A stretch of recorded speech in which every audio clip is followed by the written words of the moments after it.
Peuple de Haute-Volta, camarades militantes et militants de la Révolution, notre pays, au cours de cette année 1983, a connu des moments d'une intensité particulière qui laissent encore des empreintes indélébiles dans l'esprit de bien des concitoyens. La lutte du peuple voltaïque a connu durant cette période des flux et des reflux. Notre peuple a subi l'épreuve de lutte héroïque et a enfin remporté la victoire dans la nuit devenue désormais historique du 4 août 1983. Cela fera bientôt 2 mois que la révolution est en marche irréversible dans notre pays. 2 mois que le peuple combattant de Haute-Volta s'est mobilisé comme un seul homme derrière le Conseil national de la Révolution pour l'édification d'une société voltaïque nouvelle, libre, indépendante et prospère. Une société débarrassée de l'injustice sociale, débarrassée de la domination et de l'exploitation séculaire de l'impérialisme international. À l'issue de ce bref chemin parcouru,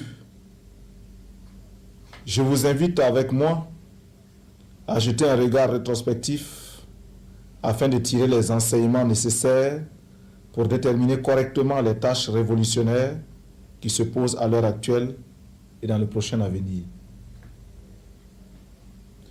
En nous dotant d'une claire perception de la marche des événements, nous nous fortifions davantage dans notre lutte contre l'impérialisme et les forces sociales réactionnaires. En somme, d'où sommes-nous venus et où allons-nous? Ce sont là des questions de l'heure qui exigent de nous une réponse claire et résolue, sans équivoque aucune, si nous voulons marcher hardiment vers de plus grandes et de plus éclatantes victoires. La révolution de la lutte du peuple voltaïque. Le triomphe de la révolution d'août n'est pas seulement le résultat du coup de force révolutionnaire imposé à l'alliance sacro-sainte réactionnaire du 17 mai 1983. Il est l'aboutissement de la lutte du peuple voltaïque sur ses ennemis de toujours. C'est une victoire sur l'impérialisme international et ses alliés nationaux. Une victoire sur les forces rétrogrades, obscurantistes et ténébreuses. Une victoire sur tous les ennemis du peuple qui ont tramé complots et intrigues sur son dos. La révolution d'août est le terme ultime de l'insurrection populaire déclenchée suite au complot impérialiste du 17 mai 1983, visant à endiguer la marée montante des forces démocratiques et révolutionnaires de ce pays. Cette insurrection a été non seulement symbolisée par l'attitude courageuse et héroïque des commandos de la ville de Pau, qui ont su opposer une résistance farouche au pouvoir pro-impérialiste et antipopulaire du médecin commandant Jean-Baptiste Ouédraogo et du colonel Somé-Yorian, mais aussi elle a été une composante des forces populaires démocratiques et révolutionnaires qui, en alliance avec les soldats et les officiers patriotes, ont su organiser une résistance exemplaire.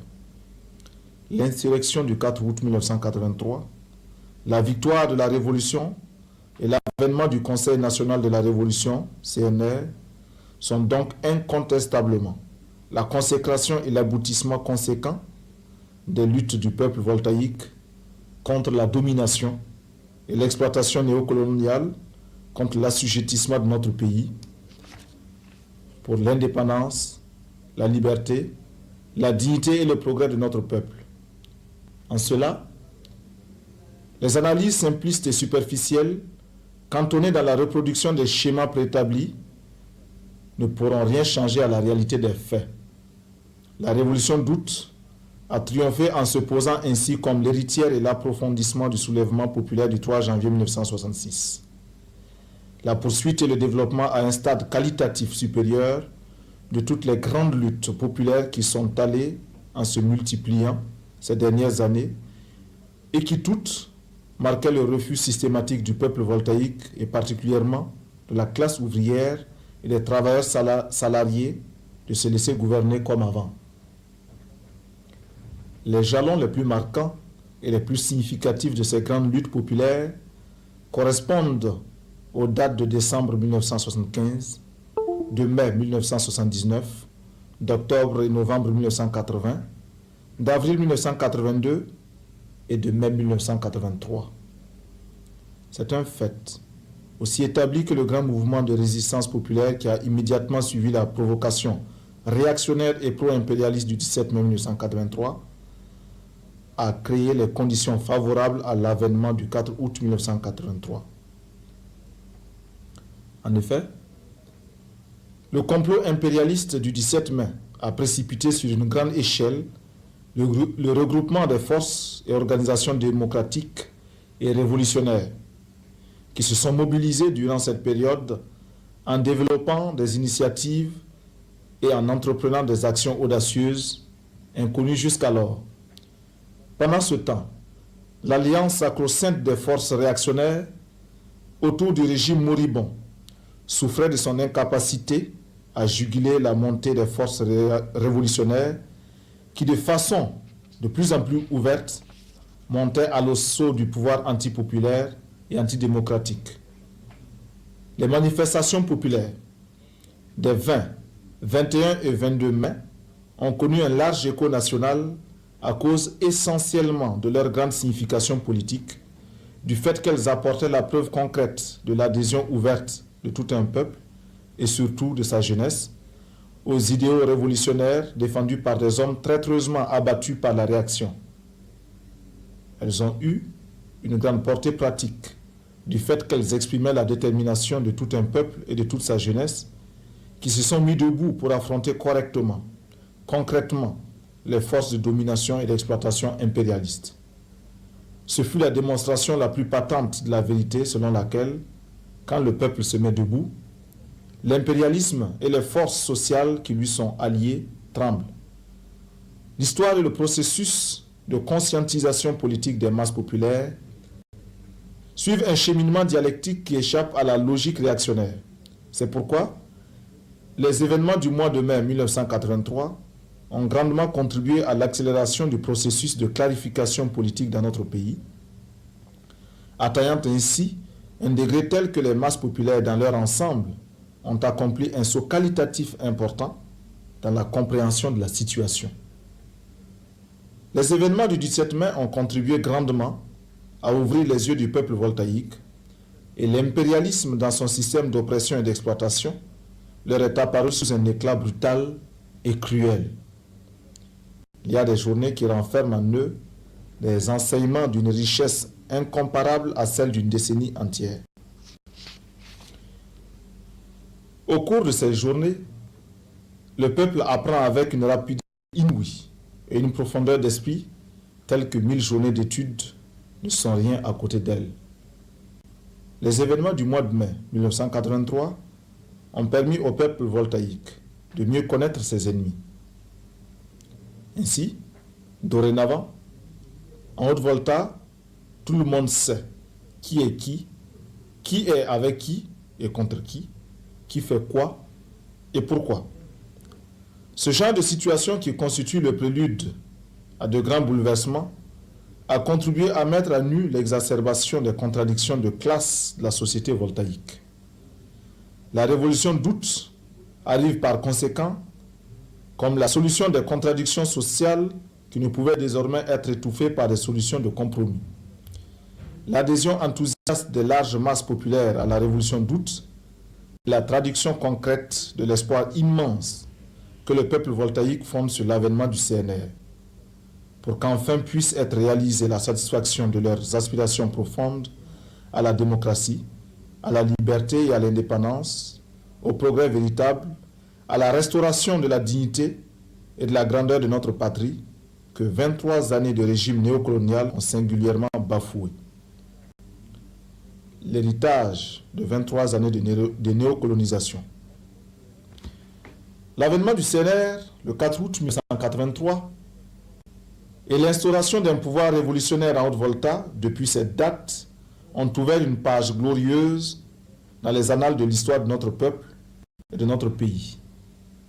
Cependant, lourd et pesant héritage que nous lèguent 23 années d'exploitation et de domination impérialiste, dure et ardue, sera notre tâche d'édification d'une société nouvelle, d'une société débarrassée de tous les maux qui maintiennent notre pays dans une situation de pauvreté et d'arriération économique et culturelle. Lorsque dans les années 1960, le colonialisme français, traqué de toutes parts, déconfit à bien fou, en prise à des difficultés énormes en Algérie, fut contraint, tirant ainsi leçon de ses défaites, d'octroyer à notre pays la souveraineté nationale et l'intégrité territoriale. Cela a été salué positivement par notre peuple qui n'était pas resté impassible, mais développait des luttes de résistance appropriées. Cette fuite en avant de l'impérialisme colonialiste français constitua pour le peuple une victoire sur les forces d'oppression et d'exploitation étrangères. Du point de vue des masses populaires, ce fut une réforme démocratique. Tandis que du point de vue de l'impérialisme, ce fut une mutation opérée dans les formes de la domination et de l'exploitation de notre peuple. Cette mutation a abouti cependant à une redisposition des classes et couches sociales et à l'établissement de nouvelles classes. En alliance avec les forces rétrogrades de la société traditionnelle, la petite bourgeoisie intellectuelle de l'époque, dans un mépris total des classes fondamentales qui lui avaient servi de tremplin pour son accession au pouvoir, entreprit d'organiser des fondements politiques et économiques des nouvelles formes de la domination et de l'exploitation impérialiste. La crainte que la lutte des masses populaires ne se radicalise et ne débouche sur une solution véritablement révolutionnaire est à la base du choix opéré par l'impérialisme et qui consiste à exercer dorénavant sa mainmise sur notre pays, à perpétuer l'exploitation de notre peuple par des nationaux interposés. Les nationaux voltaïques allaient prendre le relais de la domination et de l'exploitation étrangère. Toute l'organisation de la société néocoloniale reviendra à une simple opération de substitution dans les formes. Dans leur essence, la société néocoloniale et la société coloniale ne diffèrent en rien. Ainsi, à l'administration coloniale, on a vu se substituer une administration néocoloniale identique sous tous les rapports à la première. À l'armée coloniale se substitue une armée néocoloniale avec les mêmes attributs, les mêmes fonctions et le même rôle de gardien des intérêts de l'impérialisme et de ceux de ses alliés nationaux. À l'école coloniale se substitue une école néocoloniale qui poursuit les mêmes buts d'aliénation des enfants de notre pays et de reproduction d'une société essentiellement au service des intérêts impérialistes, accessoirement au service des valets et alliés locaux de l'impérialisme. Les nationaux voltaïques entreprirent avec l'appui et la bénédiction de l'impérialisme d'organiser le pillage systématique de notre pays. Des miettes de ce pillage leur retombent. Ils se transforment petit à petit en une bourgeoisie véritablement parasitaire, ne sachant plus retenir les appétits voraces. Mus par leurs seuls intérêts égoïstes, ils ne reculeront désormais plus devant les moyens les plus malhonnêtes, développant à grande échelle la corruption, le détournement des deniers et de la chose publique, les trafics d'influence et la spéculation immobilière, pratiquant le favoritisme et le népotisme. Ainsi s'expliquent toutes les richesses matérielles et financières qu'ils ont pu accumuler sur le dos du peuple travailleur. Et non contents de vivre sur les rentes fabuleuses qu'ils tirent de l'exploitation éhontée de leurs biens mal acquis, ils jouent des pieds et des mains pour s'accaparer des responsabilités politiques qui leur permettront d'utiliser l'appareil étatique au profit de leur exploitation et de leur gabegie. Une année entière ne se passe pas sans qu'ils se payent de grasses vacances à l'étranger. Leurs enfants désertent les écoles du pays pour un enseignement de prestige dans d'autres pays. À la moindre petite maladie, tous les moyens de l'État sont mobilisés pour leur assurer des soins coûteux dans les hôpitaux de luxe des pays étrangers. Tout cela se déroule sous les yeux d'un peuple voltaïque, laborieux, courageux et honnête, mais qui croupit dans la misère la plus crasse. Si pour la minorité des riches, la Haute-Volta constitue un paradis, pour cette majorité que constitue le peuple, elle est un enfer à peine supportable. Dans cette grande majorité, les salariés, malgré le fait qu'ils sont assurés d'un revenu régulier, subissent contraintes et pièges de la société de consommation du capitalisme. Tout leur salaire se voit consommé avant même qu'il n'ait été touché. Et le cercle vicieux se poursuit sans fin, sans aucune perspective de rupture. Au sein de leurs syndicats respectifs, les salariés engagent des luttes revendicatives pour l'amélioration de leurs conditions de vie. L'ampleur de ces luttes contraint quelquefois les pouvoirs néocoloniaux en place à lâcher du lest. Mais ils ne donnent d'une main que pour récupérer aussitôt de l'autre. Ainsi, on annonce avec grand tapage une augmentation de 10% sur les salaires pour immédiatement prendre des mesures d'imposition qui annulent les effets bénéfiques attendus de la première mesure. Les travailleurs, après 5, 6, 7 mois, finissent toujours par se rendre compte de la supercherie et se mobilisent pour de nouvelles luttes. 7 mois, c'est plus qu'il ne faut aux réactionnaires au pouvoir pour reprendre du souffle et élaborer d'autres stratagèmes. Dans cette lutte sans fin, le travailleur en sort toujours perdant. Au sein de cette grande majorité, il y a ces damnés de la terre, ces paysans que l'on exproprie, que l'on spolie, que l'on moleste, que l'on emprisonne, que l'on bafoue et que l'on humilie chaque jour et qui cependant sont de ceux dont le travail est créateur de richesses. C'est par leur activité productive que l'économie du pays se maintient malgré sa fragilité. C'est de leur travail que se sucrent tous ces nationaux pour qui la Haute-Volta est un Eldorado. Et pourtant, ce sont eux qui souffrent le plus du manque des structures d'infrastructures routières, du manque des structures et d'encadrement sanitaire.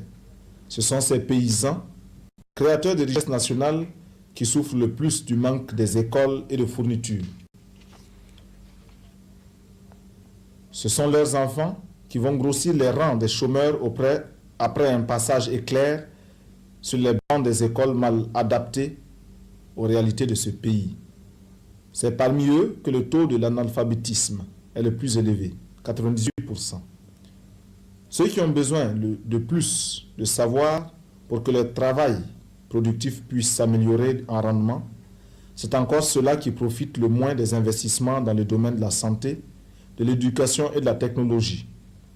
La jeunesse paysanne, qui a la même disposition d'esprit que toute la jeunesse, c'est-à-dire plus sensible à l'injustice sociale et favorable au progrès, en arrive dans un sentiment de révolte à déserter nos campagnes, les privant ainsi de ces éléments les plus dynamiques. Le premier réflexe pousse cette jeunesse dans les grands centres urbains qui sont Ouagadougou et Bobo-Dioulasso. Là, ils espèrent trouver un travail plus rémunérateur et profiter aussi des avantages du progrès. Le manque de travail les pousse à l'oisiveté avec les vices qui les caractérisent. Enfin, ils devront leur salut pour ne pas finir dans les prisons en s'expatriant vers l'étranger où l'humiliation et l'exploitation la plus orientée les attendent. Mais la société voltaïque leur laisse-t-elle d'autres choix? Telle est de la manière la plus succincte la situation de notre pays après 23 années de néocolonisation. Paradis pour les uns et enfer pour les autres.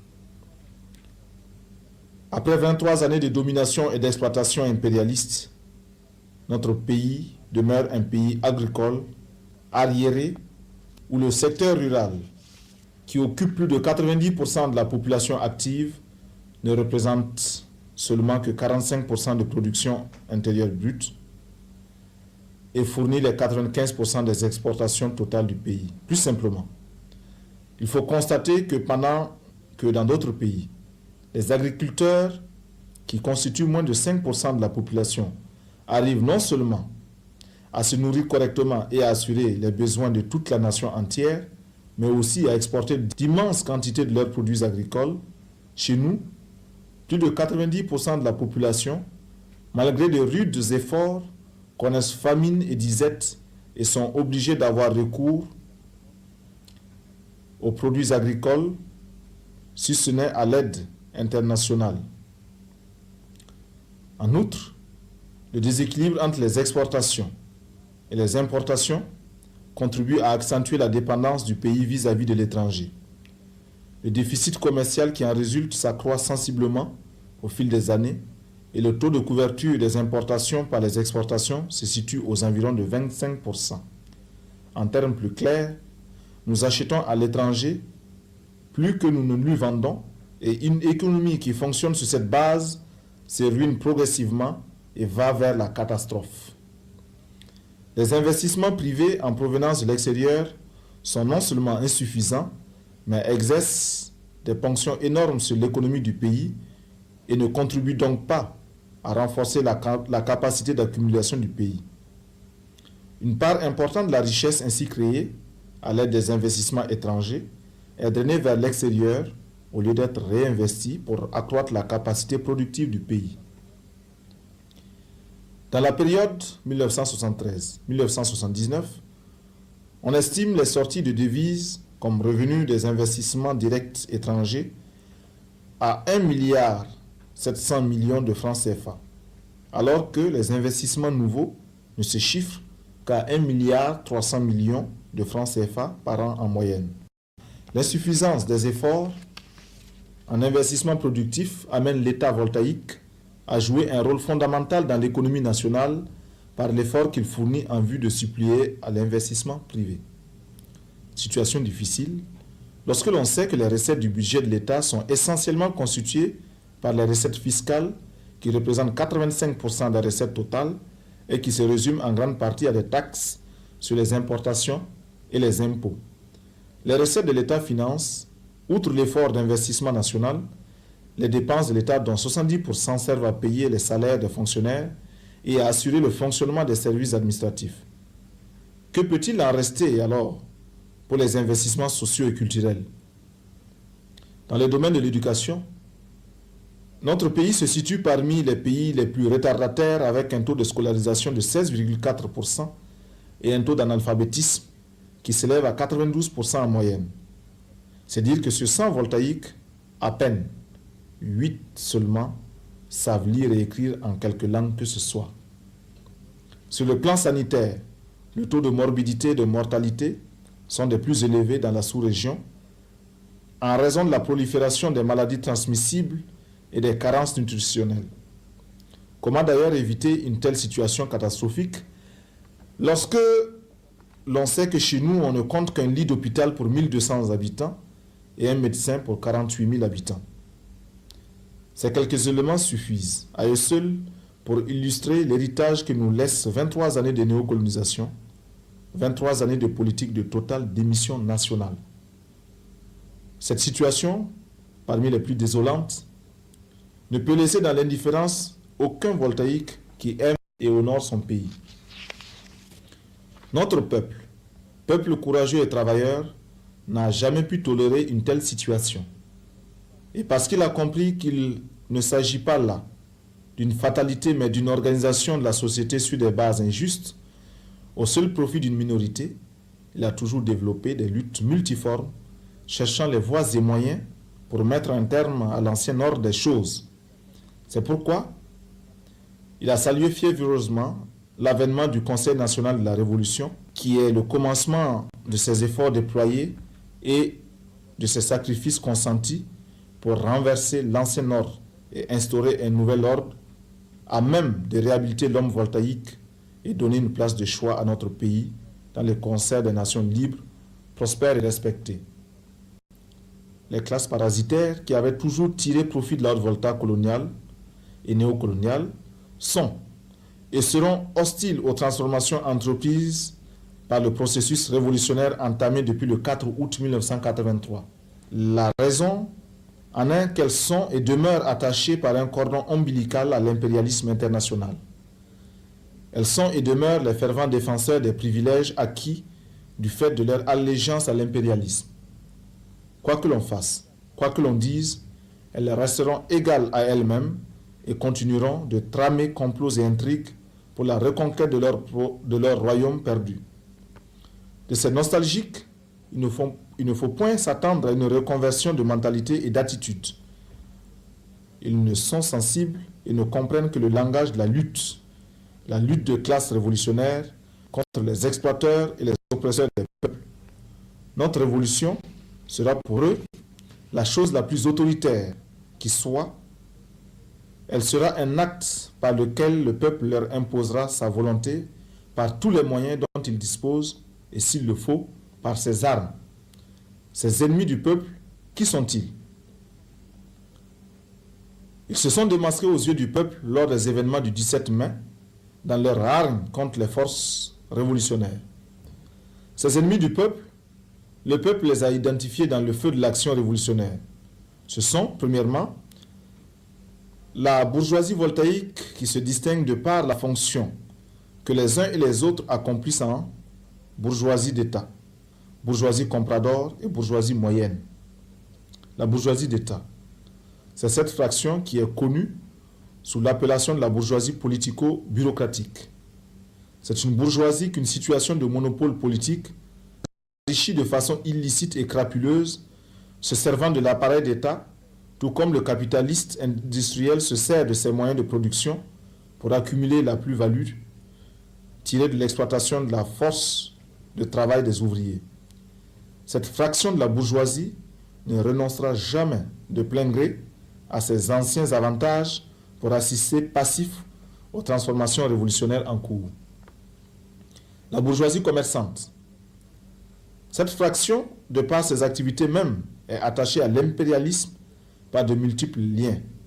La suppression de la domination impérialiste signifie pour elle la mort de la poule aux œufs d'or. C'est pourquoi elle s'opposera de toutes ses forces à la présente révolution. C'est dans cette catégorie que se recrutent, par exemple, les commerçants véreux qui cherchent à affamer le peuple en retirant de la circulation les vivres à des fins de spéculation et de sabotage économique. La bourgeoisie moyenne. Cette fraction de la bourgeoisie voltaïque, bien qu'ayant des liens avec l'impérialisme, rivalise avec celui-ci pour le contrôle du marché. Mais comme elle est plus faible économiquement, elle se fait évincer par l'impérialisme. Elle a donc des griefs contre l'impérialisme, mais a aussi peur du peuple, et cette peur peut l'amener à faire front avec l'impérialisme. Toutefois, le fait que la domination impérialiste sur notre pays l'empêche de jouer son rôle véritable de bourgeoisie nationale, quelques-uns de ces éléments, sous certains rapports, pourraient être favorables à la révolution qui les situerait objectivement dans le camp du peuple. Cependant, entre ces éléments qui viennent à la révolution et le peuple, il faut développer une méfiance révolutionnaire. Car, sous ce couvert, accourront à la révolution des opportunistes de toutes sortes. Deuxièmement,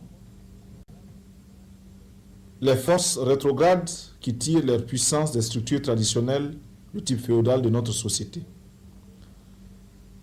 Ces forces, dans leur majorité, ont su opposer une résistance ferme à l'impérialisme colonialiste français. Mais depuis l'accession de notre pays à la souveraineté nationale, elles ont fait corps avec la bourgeoisie réactionnaire pour oppresser le peuple voltaïque. Ces forces ont tenu les masses paysannes en une situation de réservoir à partir duquel elles se livraient à des surenchères électoralistes. Pour préserver leurs intérêts, qui sont communs à ceux de l'impérialisme et opposés à ceux du peuple, ces forces réactionnaires ont le plus souvent recours aux valeurs décadentes de notre culture traditionnelle, qui sont encore vivaces dans les milieux ruraux. Dans la mesure où notre révolution vise à démocratiser les rapports sociaux dans nos campagnes, à responsabiliser les paysans, à mettre à leur portée plus d'instruction et plus de savoir pour leur propre émancipation économique et culturelle, ces forces rétrogrades s'y opposeront. Ce sont là les ennemis du peuple dans la présente révolution, ennemis que le peuple a identifiés lui-même lors des événements du mois de mai, Ce sont ces ennemis-là qui ont constitué le gros de la troupe des marcheurs isolés, protégés par un cordon militaire et qui ont manifesté leur soutien de classe au régime déjà moribond issu du coup d'État réactionnaire et pro-impérialiste. En dehors des classes et couches sociales réactionnaires et anti-révolutionnaires, ci-dessus énumérées, le reste de la population constitue le peuple voltaïque, un peuple qui tient la domination et l'exploitation impérialiste en abomination et qui n'a cessé de le manifester dans la lutte concrète de tous les jours contre les différents régimes néocoloniaux. Ce peuple, dans la présente révolution, regroupe, premièrement, la classe ouvrière voltaïque, jeune et peu nombreuse, mais qui a su faire la preuve dans ses luttes incessantes contre le patronat qu'elle est une classe véritablement révolutionnaire. Dans la révolution présente, c'est une classe qui a tout à gagner et rien à perdre. Elle n'a pas de moyens de production à perdre. Elle n'a pas de parcelle de propriété à défendre dans le cadre de l'ancienne société néocoloniale. Par contre, elle est convaincue que la révolution est son affaire, car elle en sortira grandie et fortifiée. La petite bourgeoisie, deuxièmement, qui constitue une vaste couche sociale très instable et qui hésite très souvent entre la cause des masses populaires et celle de l'impérialisme. Dans sa grande majorité, elle finit toujours par se ranger du côté des masses populaires. Elle comprend les éléments les plus divers, parmi lesquels les petits commerçants, les intellectuels petits bourgeois, fonctionnaires, étudiants, élèves, employés du secteur privé, les artisans. Troisièmement, la paysannerie. La paysannerie voltaïque, dans sa grande majorité, constitue de petits paysans, attachés à la propriété parcellaire du fait de la désintégration progressive de la propriété collective depuis l'introduction du mode de production capitaliste dans notre pays. Les rapports marchands dissolvent de plus en plus les liens communautaires et à leur place s'instaure la propriété privée des moyens de production. Dans cette nouvelle situation ainsi créée par la pénétration du capitalisme dans nos campagnes, le paysan voltaïque qui se trouve lié à la petite production incarne des rapports bourgeois de production. Aussi, au vu de toutes ces contradictions, de ces considérations, la paysannerie voltaïque est partie intégrante de la catégorie de la petite bourgeoisie. De par le passé et de par sa situation présente, elle est la couche sociale qui a payé le plus de tribut à la domination et à l'exploitation impérialiste. La situation d'arriération économique et culturelle qui caractérise nos campagnes l'a tenue longtemps à l'écart des grands courants de progrès et de modernisation, se contentant du rôle de réservoir des partis politiques réactionnaires. Cependant, elle a intérêt à la révolution et en est, du point de vue du nombre, la force principale. Quatrièmement, le lumpen prolétariat. C'est cette catégorie d'éléments déclassés qui, du fait de leur situation de sans-travail, sont prédisposés à être à la solde des forces réactionnaires et contre-révolutionnaires pour l'exécution de leurs sales besognes. Dans la mesure où la révolution saura les convertir en les occupant utilement, ils pourront être de fervents défenseurs. Le caractère et la portée de la révolution d'août. Les révolutions qui surviennent de par le monde ne se ressemblent point.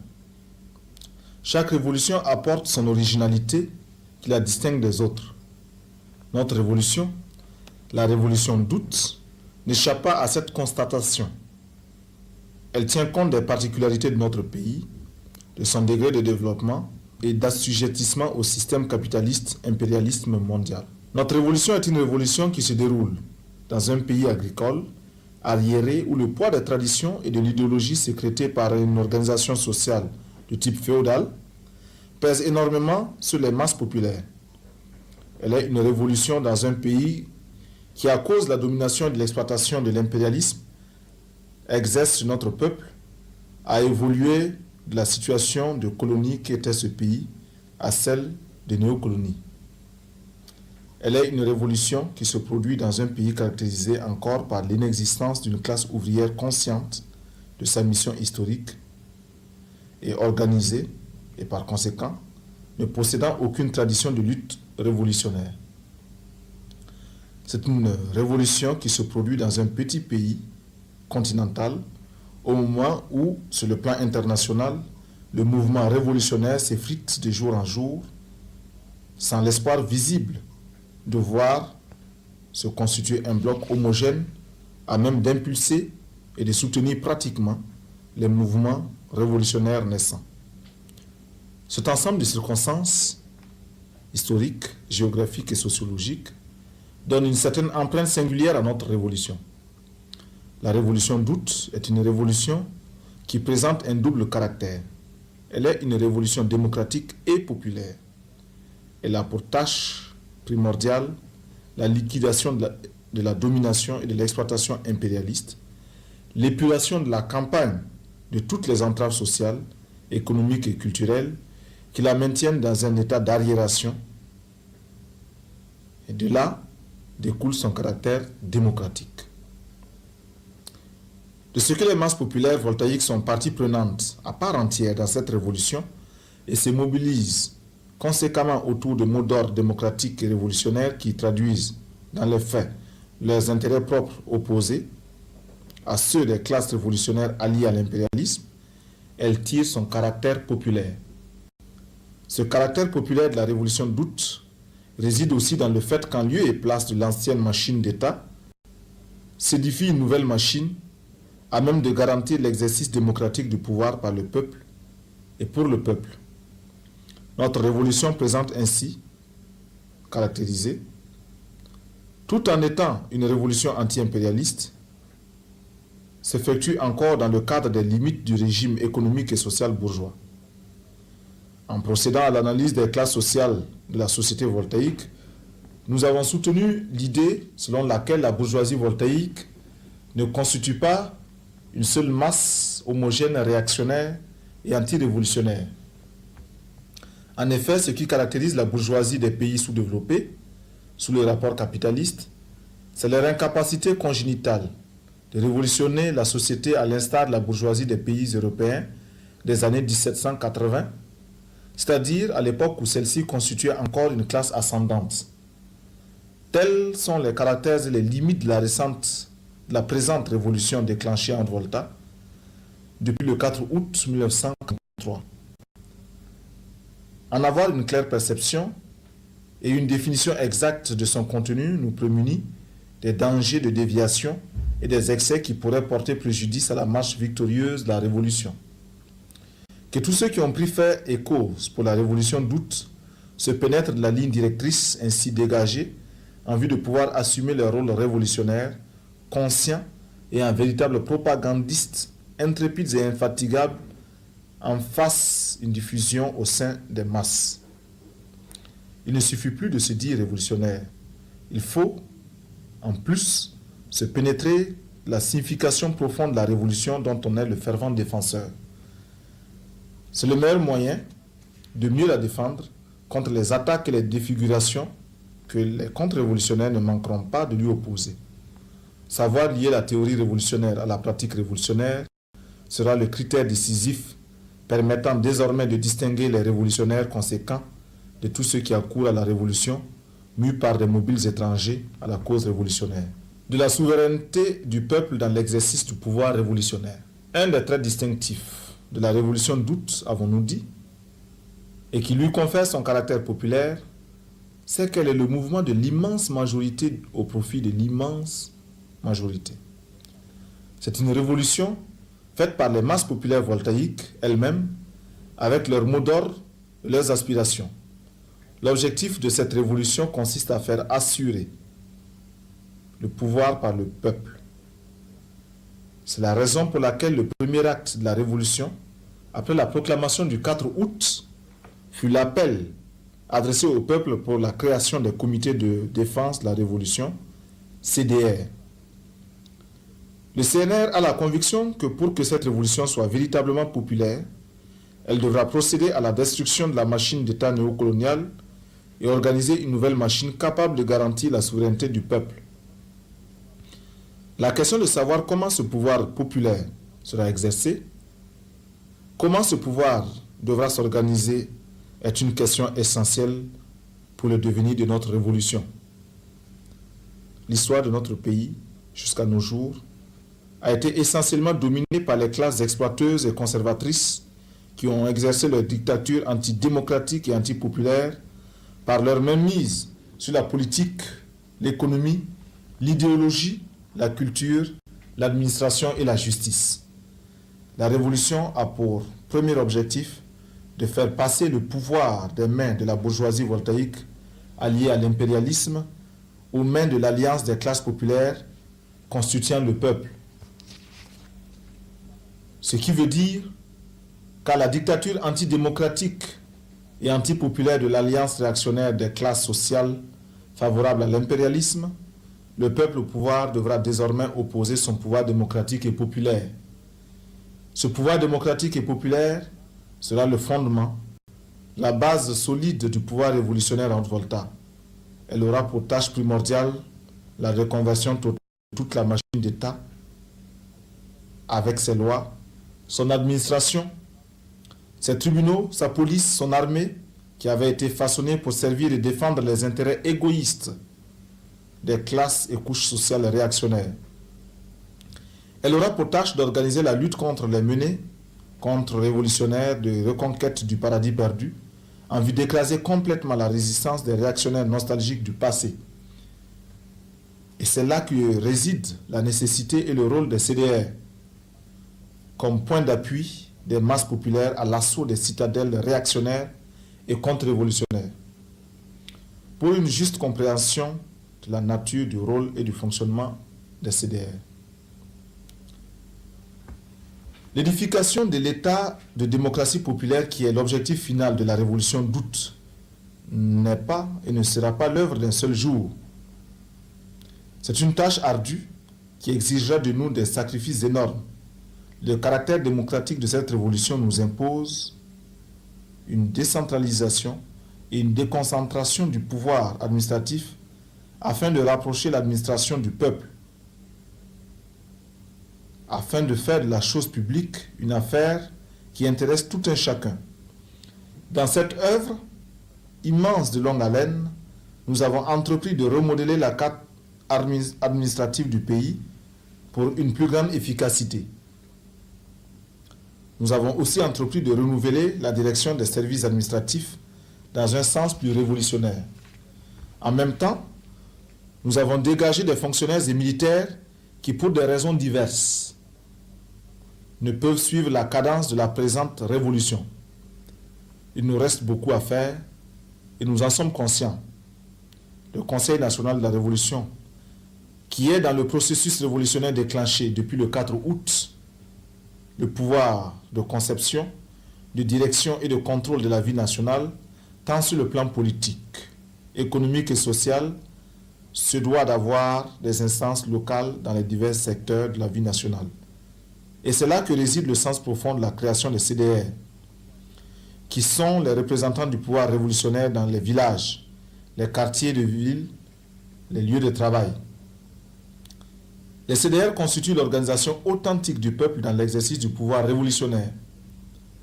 C'est l'instrument que le peuple s'est forgé pour se rendre véritablement souverain de son destin et étendre de ce fait son contrôle dans tous les domaines de la société.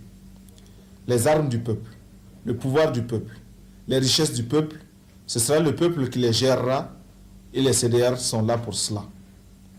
Quant à leur rôle, ils sont immenses et diversifiés. Leur mission première est l'organisation du peuple voltaïque tout entier en vue de l'engager dans le combat révolutionnaire.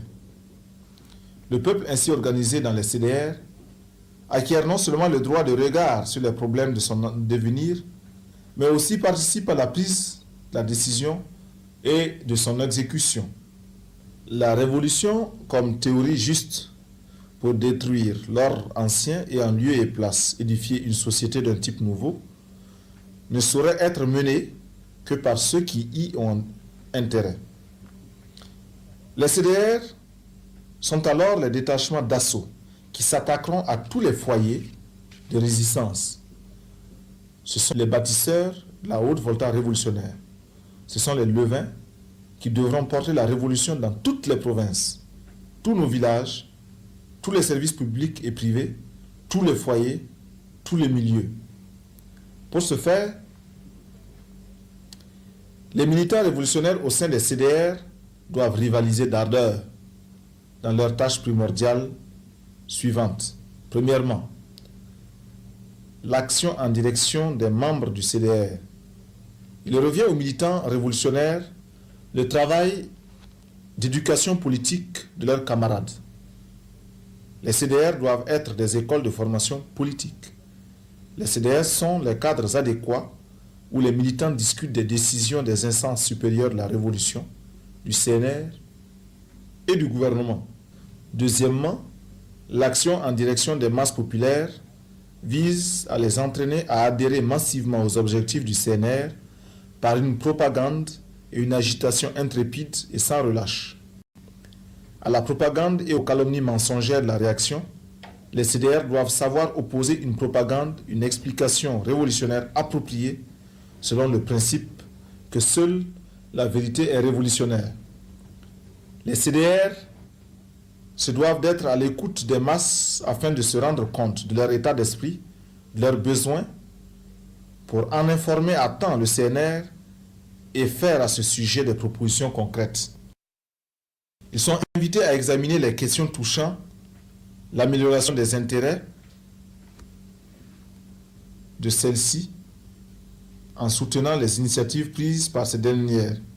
Ils sont invités à examiner les questions touchant à l'amélioration des intérêts des masses populaires en soutenant les initiatives prises par ces dernières. Le contact direct avec les masses populaires par l'organisation périodique des assemblées ouvertes où sont discutées les questions qui les intéressent est une nécessité impérieuse pour les CDR s'ils veulent aider à l'application correcte des directives du CNR. Ainsi, dans l'action de propagande, les décisions du CNR seront expliquées aux masses. Seront aussi expliquées toutes les mesures destinées à l'amélioration de leurs conditions de vie. Les CDR doivent lutter avec les masses des villes comme des campagnes contre leurs ennemis et l'adversité de la nature pour la transformation de leur existence matérielle et morale. Troisièmement, les CDR devront travailler de manière rationnelle, illustrant ainsi un des traits de notre évolution, la rigueur. Par conséquent, ils doivent se doter d'un plan d'action cohérent, ambitieux et qui s'impose à tous leurs membres. Depuis le 4 août, date devenue désormais historique pour notre peuple, répondant à l'appel du CNR, les voltaïques ont développé des initiatives pour se doter de CDR. Ainsi, les CDR virent le jour dans les villages, dans les quartiers des villes, et bientôt sur les lieux de travail, les services, dans les usines, au sein de l'armée. Tout ceci est le résultat de l'action spontanée des masses. Il convient maintenant de travailler à leur structuration interne, sur une base claire, et à leur organisation à l'échelle nationale. C'est ce à quoi s'attelle actuellement le secrétariat national des CDR. En attendant que les travaux de réflexion qui se mènent actuellement sur la base des expériences déjà accumulées, ils sortent des résultats définitifs, nous nous contentons d'esquisser le schéma et les principes directeurs généraux du fonctionnement des CDR. L'idée première, poursuivie avec la création des CDR, consiste dans la démocratisation du pouvoir. Les CDR devenant ainsi des organes par lesquels le peuple exerce le pouvoir local découlant du pouvoir central dévolu au CNR. Le CNR constitue en dehors des assises du Congrès national le pouvoir suprême. Il est l'organe directeur de tout cet édifice dont le principe directeur est le centralisme démocratique.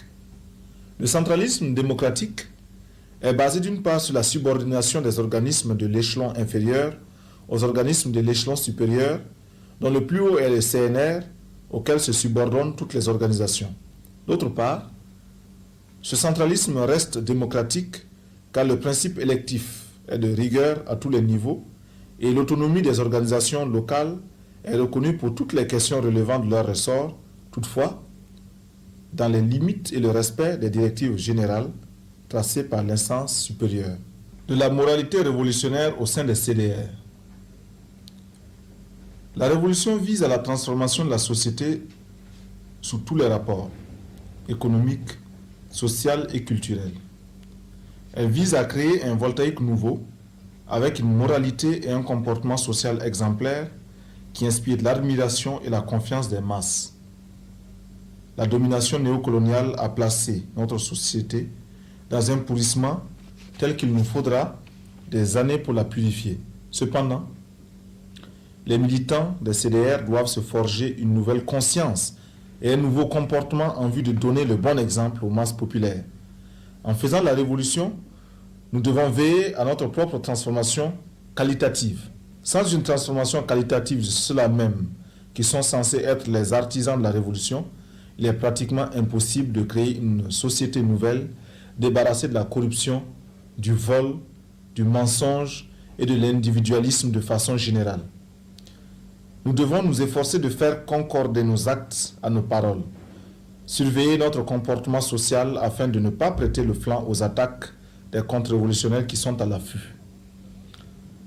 Avoir continuellement à l'esprit que l'intérêt des masses populaires prime sur l'intérêt personnel nous fortifiera de tout égarement.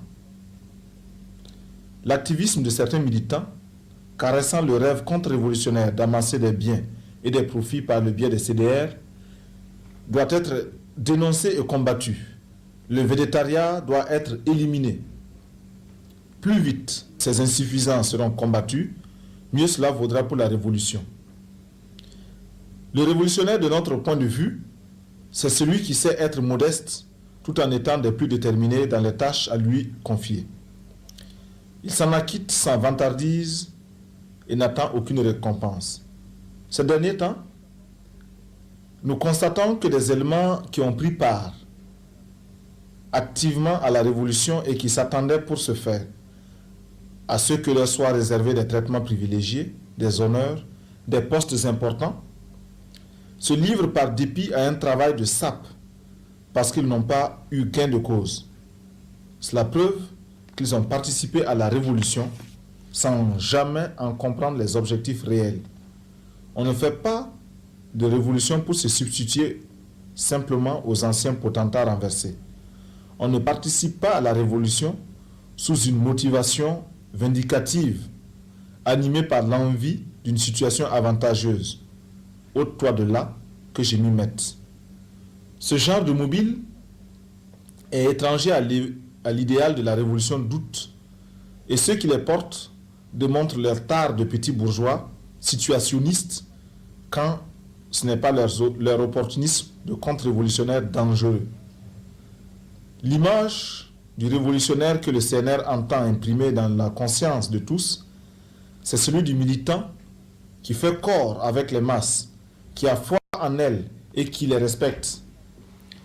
Il se départit de toute attitude de mépris vis-à-vis d'elles et ne les considère pas en maîtres à qui elles doivent obéissance et soumission.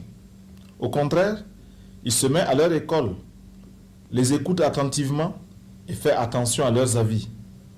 Il se départit des méthodes autoritaires dignes des bureaucrates réactionnaires. La révolution se distingue de l'anarchie dévastatrice.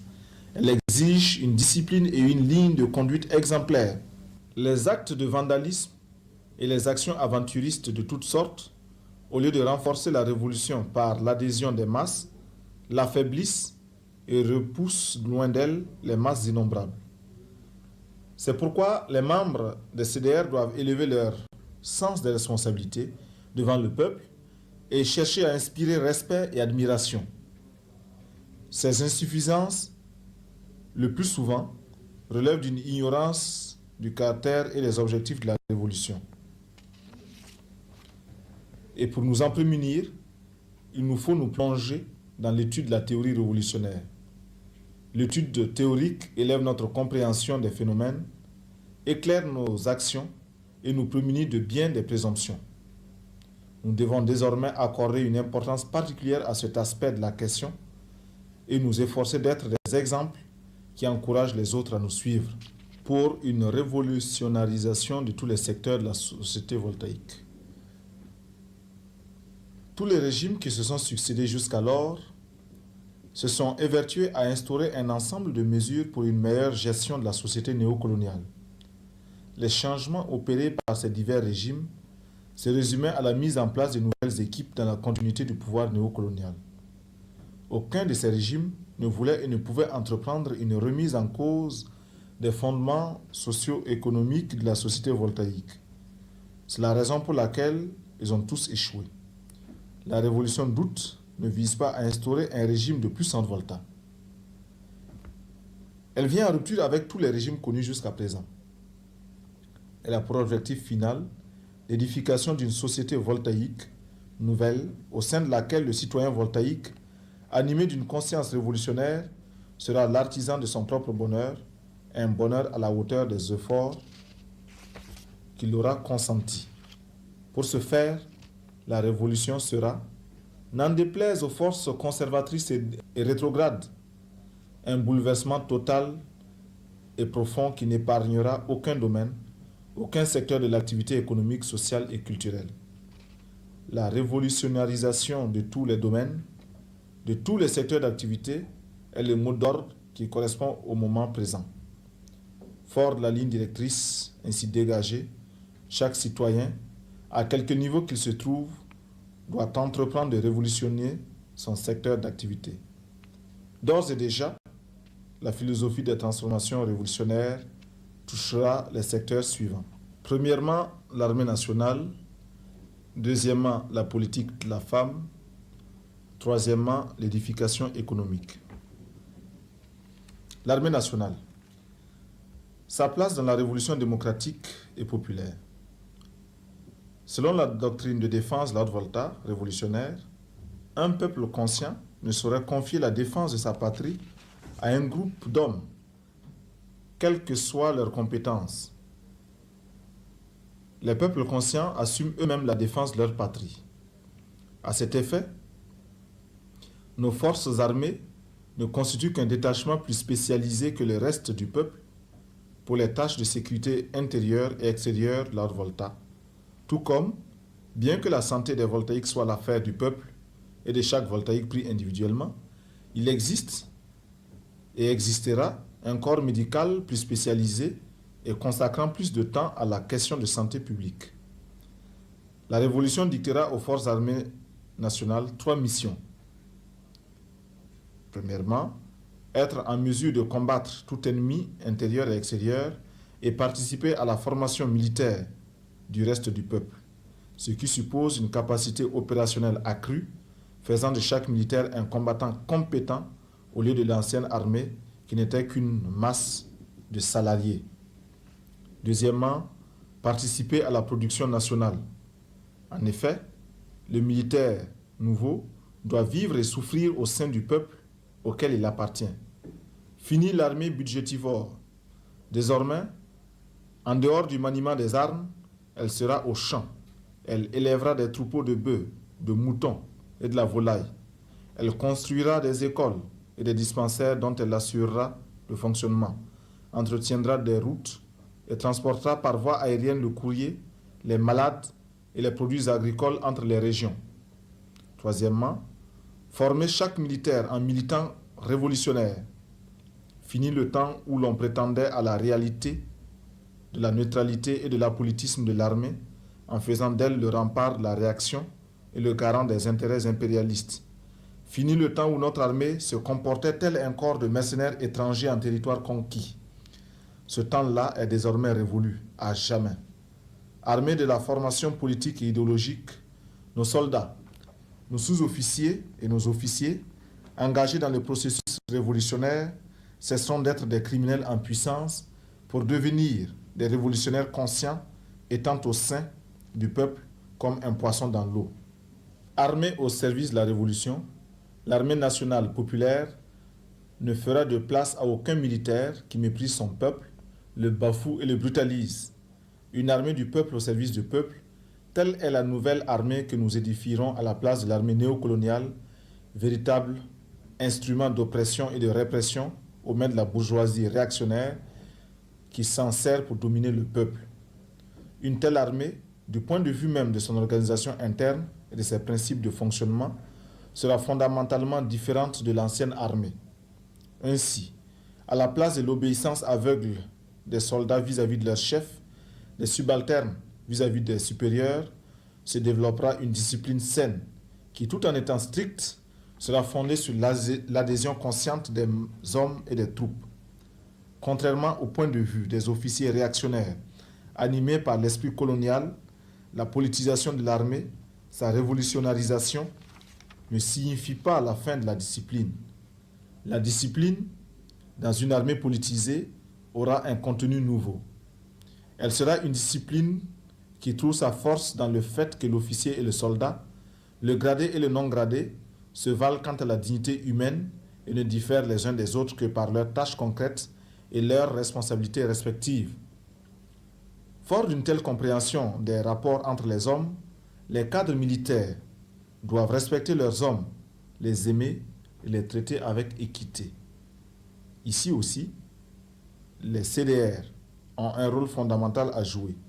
Les militants CDR au sein de l'armée devront être les pionniers infatigables de l'édification de l'armée nationale populaire, de l'État démocratique et populaire, dont les tâches essentielles seront, sur le plan intérieur, la défense des droits et des intérêts du peuple, le maintien de l'ordre révolutionnaire et la sauvegarde du pouvoir démocratique et populaire. Sur le plan extérieur, la défense de l'intégrité territoriale. Grand 2, la femme voltaïque, son rôle dans la révolution démocratique et populaire. Le poids des traditions séculaires de notre société voue la femme au rang de bête de somme. Tous les fléaux de la société néocoloniale, la femme les subit doublement. Premièrement, elle connaît les mêmes souffrances que l'homme. Deuxièmement, elle subit de la part de l'homme d'autres souffrances. Notre révolution intéresse tous les opprimés, tous ceux qui sont exploités dans la société actuelle.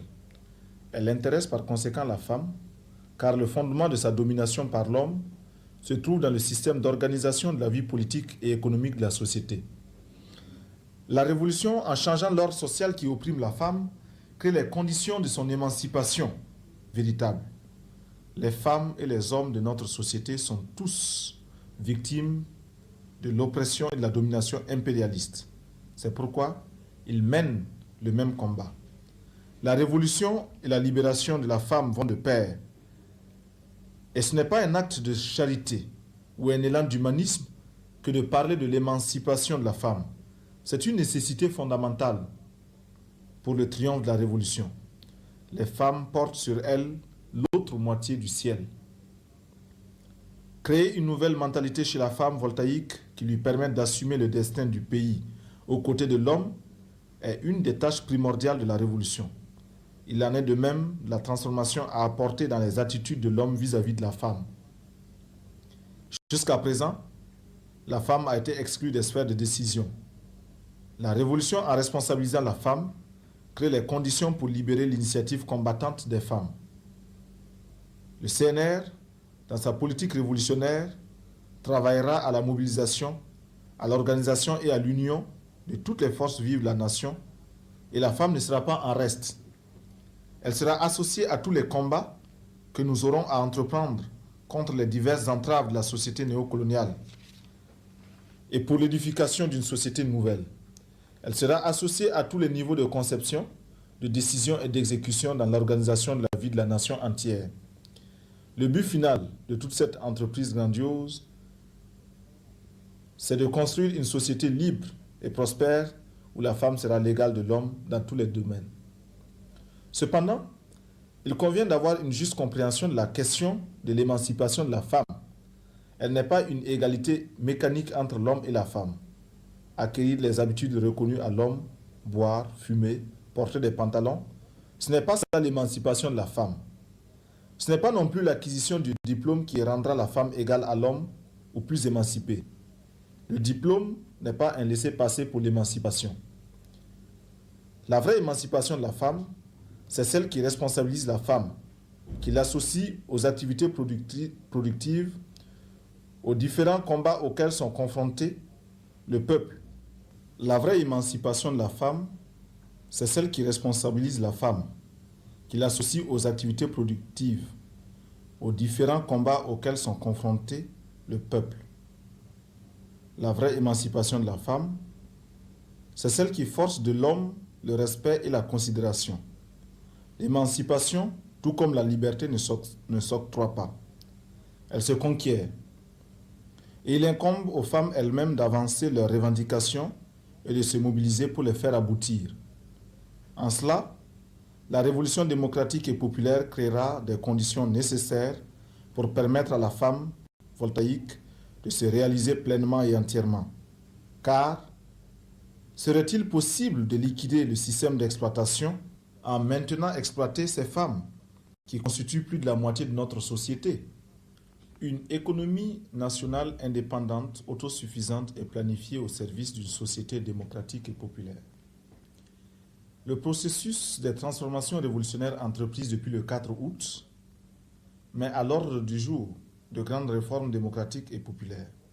Ainsi, le Conseil national de la Révolution est conscient que l'édification d'une économie nationale indépendante, autosuffisante et planifiée passe par la transformation radicale de la société actuelle, transformation qui elle-même suppose les grandes réformes suivantes. La réforme agraire, la réforme de l'administration, la réforme scolaire, la réforme des structures de production et de distribution dans le secteur moderne. La réforme agraire.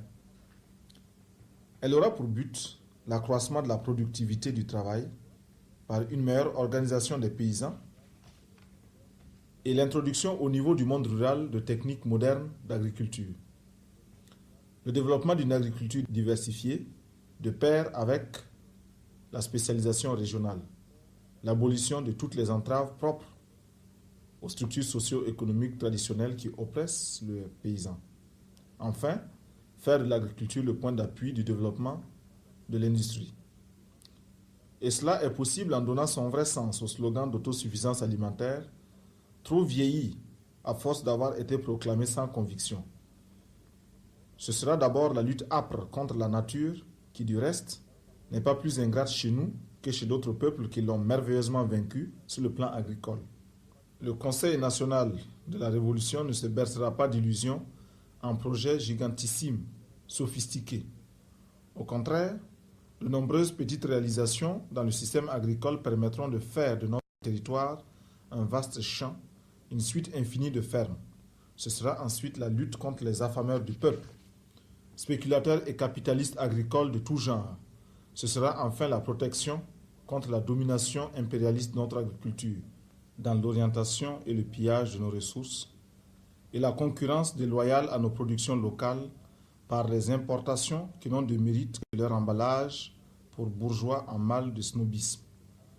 Des prix rémunérateurs et des unités industrielles agroalimentaires assureront aux paysans des marchés pour les productions en toute saison. La réforme administrative. Elle vise à rendre opérationnelle l'administration héritée de la colonisation. Pour ce faire, il faudra la débarrasser de tous les maux qui la caractérisent, à savoir la bureaucratie lourde, tracassière et ses conséquences, et procéder à une révision complète des statuts de la fonction publique. La réforme devrait déboucher sur une administration peu coûteuse, plus opérante et plus souple. La réforme scolaire. Elle vise à promouvoir une nouvelle orientation de l'éducation et de la culture. Elle devra déboucher sur la transformation de l'école en un instrument au service de la révolution. Les diplômés qui en sortiront devront être non au service de leurs propres intérêts et des classes exploiteuses, mais au service des masses populaires. L'éducation révolutionnaire qui sera dispensée dans la nouvelle école devra inculquer à chacun une idéologie, une personnalité voltaïque qui débarrasse l'individu de tout mimétisme. Apprendre aux élèves et étudiants à assimiler de manière critique et positive les idées et les expériences des autres peuples sera une des vocations des écoles dans la société démocratique et populaire. Pour arriver au bout de l'analphabétisme et de l'obscurantisme, il faudra mettre l'accent sur la mobilisation de toutes les énergies en vue de l'organisation des masses pour les sensibiliser et créer en eux la soif d'apprendre en leur montrant les inconvénients de l'ignorance. Toute politique de lutte contre l'analphabétisme sans la participation même des principaux intéressés est vouée à l'échec. Quant à la culture, dans la société démocratique et populaire, elle devra revêtir un triple caractère: national, scientifique et populaire. Tout ce qui est antinational, antiscientifique et antipopulaire devra être banni. Au contraire, sera magnifier la portée de la partie de notre culture qui a célébré notre dignité, notre courage, notre nationalisme et les grandes vertus humaines. La révolution démocratique et populaire créera les conditions propices à l'éclosion d'une culture nouvelle. Nos artistes auront les coudées franches pour aller hardiment de l'avant. Ils devront saisir l'occasion qui se présente pour hausser notre culture au niveau mondial. Que les écrivains mettent leurs plumes au service de la révolution. Que les musiciens chantent non seulement le passé glorieux de notre peuple, mais aussi son avenir radieux et prometteur. La révolution attend de nos artistes qu'ils sachent décrire la réalité, en faire des images vivantes, les exprimer en notes mélodieuses, tout en indiquant à notre peuple la voie juste, conduisant vers un avenir meilleur. Elle attend d'eux qu'ils mettent leur génie créateur au service d'une culture voltaïque, nationale, scientifique et populaire. Il faut savoir penser ce qu'il y a de bon dans le passé, c'est-à-dire dans nos traditions, ce qu'il y a de positif dans les cultures étrangères pour donner une dimension nouvelle à notre culture. La source inépuisable pour l'inspiration créatrice des masses se trouve dans les masses populaires. Savoir vivre avec les masses, s'engager dans les mouvements populaires, partager les joies et les souffrances du peuple, travailler et lutter avec lui devrait constituer les préoccupations majeures de nos artistes. Avant de produire, se poser la question: à qui destinons-nous notre création? Si nous avons la conviction que c'est pour le peuple que nous créons, alors nous devons savoir clairement ce qu'est le peuple, quelles sont ses composantes, quelles sont ses aspirations profondes. La réforme dans les structures de production et de distribution de notre économie. Les réformes dans ce domaine visent à établir progressivement le contrôle effectif du peuple voltaïque sur les circuits de production et de distribution. Car, sans une véritable maîtrise de ces circuits, il est pratiquement impossible d'édifier une économie indépendante au service du peuple. Peuple de Haute-Volta, camarades militantes et militants de la révolution voltaïque, les besoins de notre peuple sont immenses. La satisfaction de ces besoins nécessite des transformations révolutionnaires à entreprendre dans tous les domaines. Ainsi, dans le domaine sanitaire et de l'assistance sociale, en faveur des masses populaires, les objectifs à atteindre se résument en ceci: une santé à la portée de tous, la mise en œuvre d'une assistance et d'une protection maternelle et infantile, une politique d'immunisation contre les maladies transmissibles par la multiplication des campagnes de vaccination, une sensibilisation des masses pour l'acquisition de bonnes habitudes hygiéniques. Tous ces objectifs ne peuvent être atteints sans l'engagement conscient des masses populaires elles-mêmes dans le combat sous l'orientation révolutionnaire des services de santé. Dans le domaine de l'habitat, domaine d'une importance cruciale, il nous faudra entreprendre une politique vigoureuse pour mettre fin aux spéculations immobilières, à l'exploitation des travailleurs par l'établissement de taux de loyer excessifs. Des mesures importantes devront être prises dans ce domaine pour établir des loyers raisonnables, procéder au lotissement rapide de quartiers, développer sur une grande échelle la construction de maisons d'habitation modernes en nombre suffisant et accessibles aux travailleurs.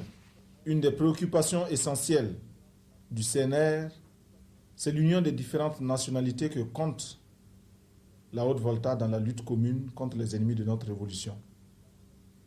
Il existe en effet dans notre pays une multitude d'ethnies se distinguant les unes des autres par leur langue et leurs coutumes. C'est l'ensemble de ces ethnies qui forment la nation voltaïque. L'impérialisme, dans sa politique de diviser pour régner, s'est évertué à exacerber les contradictions entre elles pour les dresser les unes contre les autres. La politique du CNR visera à l'union de ces différentes nationalités pour qu'elles vivent dans l'égalité et jouissent des mêmes chances de réussite. Pour ce faire, un accent particulier sera mis pour le développement économique des différentes régions, encourager les échanges économiques entre elles, combattre les préjugés entre les ethnies, régler les différends qui les opposent dans un esprit d'union, châtier les fauteurs de division. Au vu de tous les problèmes auxquels notre pays se trouve confronté, la révolution apparaît comme un défi et que nous devons, animés de la volonté de vaincre, surmonter avec la participation effective des masses populaires mobilisées au sein des CDR. Dans un proche avenir, avec l'élaboration de programmes sectoriels, tout le territoire de la Haute-Volta sera un vaste chantier de travail où le concours de tous les voltaïques valides et en âge de travailler sera requis pour le combat sans merci que nous livrerons pour transformer ce pays en un pays prospère et radieux, un pays où le peuple est le seul maître des richesses matérielles et immatérielles de la nation. Enfin, il nous faut définir la place de la révolution voltaïque dans le processus révolutionnaire mondial. Notre révolution fait partie intégrante du mouvement mondial de paix et de démocratie contre l'impérialisme et toutes sortes d'hégémonismes.